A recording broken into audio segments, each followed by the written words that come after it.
Hi everyone. Today I'm going to show you how I built a NAS that can cover all my needs in the modern world.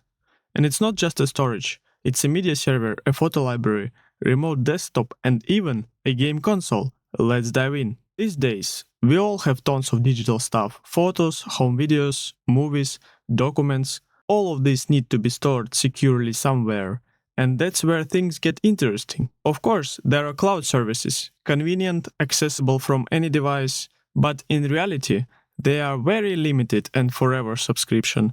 Pay every month and you don't have a control of your data. Here is my example. I've been paying 10 euros a month for 2 terabytes in iCloud for over a year now, and that's just for photos and videos so my phone storage doesn't get clogged. In terms of convenience, in the Apple ecosystem, perfect, I can almost forget about storage problems. But the moment you need more space or something more than just to store your photos, say you want to move up to 6 terabytes, the price suddenly jumps up to 30 euros per month, and that's 360 euros per year. In this video, I will build a NAS with you, but not just a classic NAS. This will be the universal machine that works as a media server, a data storage hub, with the freedom of multiple different services you need, and, if you like, even a game console.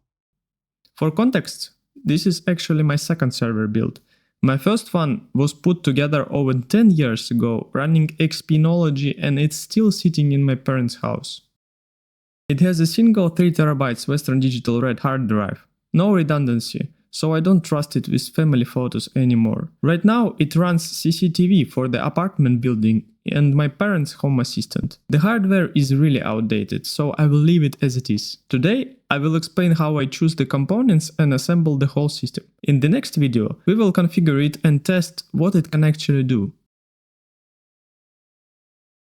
Here is what I want from my NAS. Reliable storage with redundancy, a movie and TV server, a private photo and video library with phone after upload and AI search, like in iOS photos, a platform for Docker apps, Home Assistant Octoprint, enough power to double as a game console, compact enough to slide into my Besta TV stand, room for 6-8 hard drives, and finally, quiet and energy efficient. Now, I don't need a full-blown gaming PC here, but if it can play at anything close to PS5 level, perfect for some casual gaming nights. I will start with 2-3 drives in RAID with protection against a single drive failure, but the case has to leave room to grow, at least 6 to 8 bays. It will run 24/7, and since I live in Europe where electricity is expensive, it must be energy efficient when idle.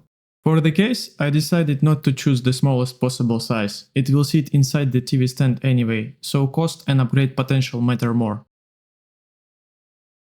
I decided to start with the case because it determines what hardware can actually fit inside. Since NAS cases are not very popular among manufacturers, they are mostly produced by Chinese companies. Finding a good NAS case wasn't easy. Most are bulky or lack hot swap base. After browsing Fractal Design, Jonespo and AliExpress, I choose a Chinese case with 8 bays. And that's why I like it. It has separate chamber for the drives and the system, which fits an micro ITX motherboard, so we are not limited to the small, non-extendable mini ITX boards. It has place to install 4 120mm fans, 2 separate fans for HDD base and hardware side, 8 hot swap drive bays plus 2 2.5-inch SSD mount, ATX power supply unit support, which means we can choose any PCU size we want, GPU clearance up to 220mm.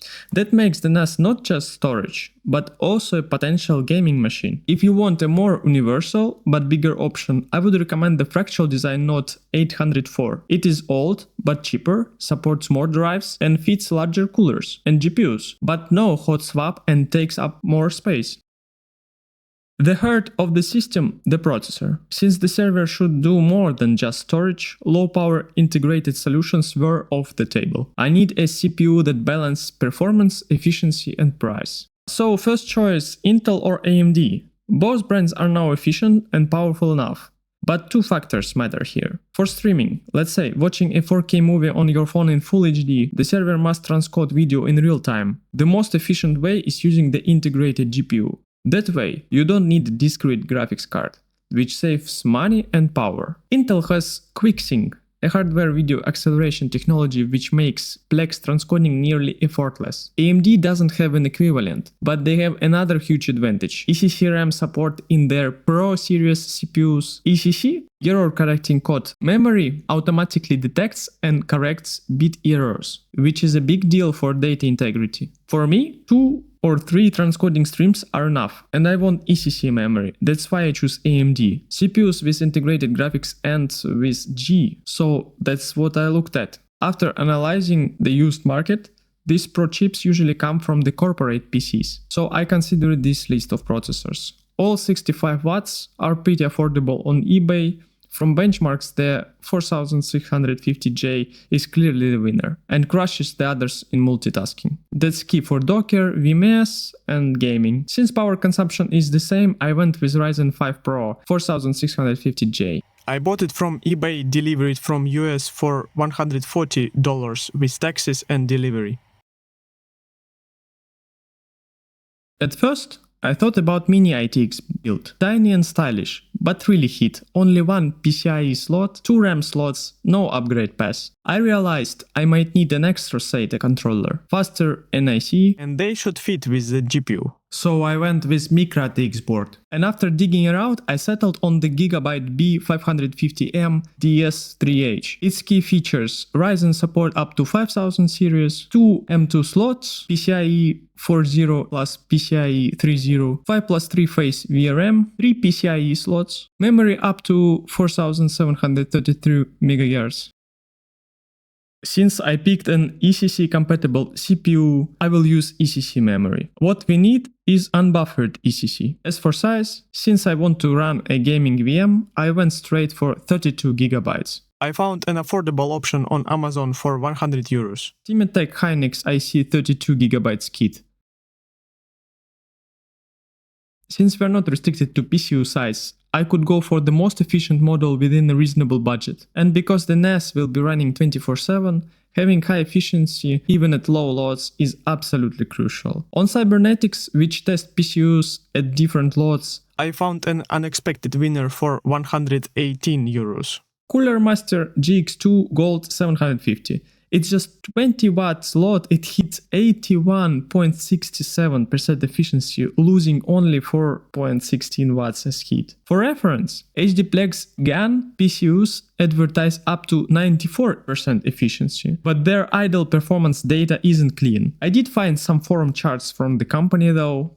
As you can see from my table, the Cooler Master already hits over 80% efficiency at just 20 watts. And that's about what the system will probably pull in idle. We will measure that later. From there, both power supply climb above 90% efficiency in the 20 to 60 watts range. Unfortunately, I couldn't get exact numbers for this part, but the trend is clear. Bottom line, Cooler Master also reaches 94% efficiency at high load, has plenty of headroom for a GPU, and as a conclusion, I would say that Cooler Master GX2 Gold 750 is an excellent power supply for my tasks, including powering an external graphics card. It provides high efficiency even at low consumption, has a large power reserve, and offers passive cooling at loads up to 40%.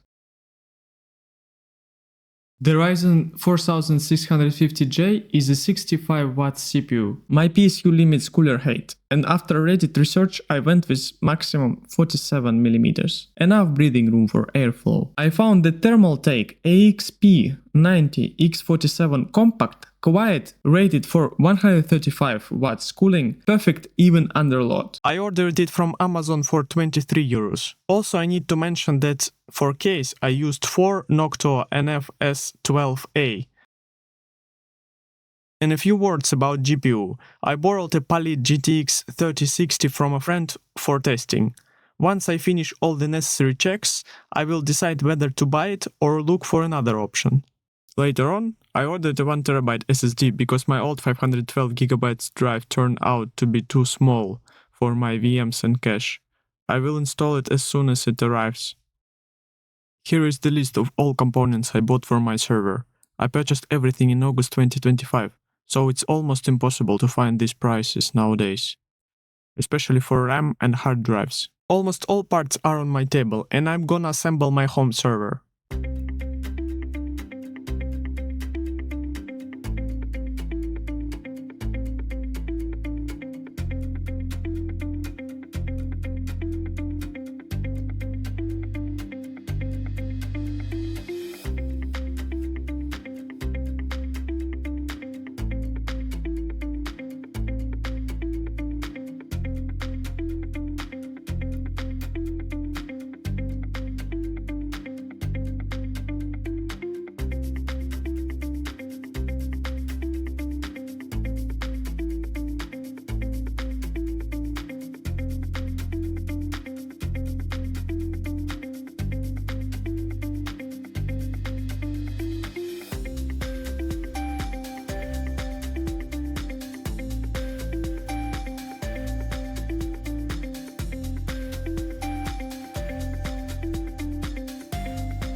This GPU barely fits into the case with the Noctua fans installed, but I still managed to get it in.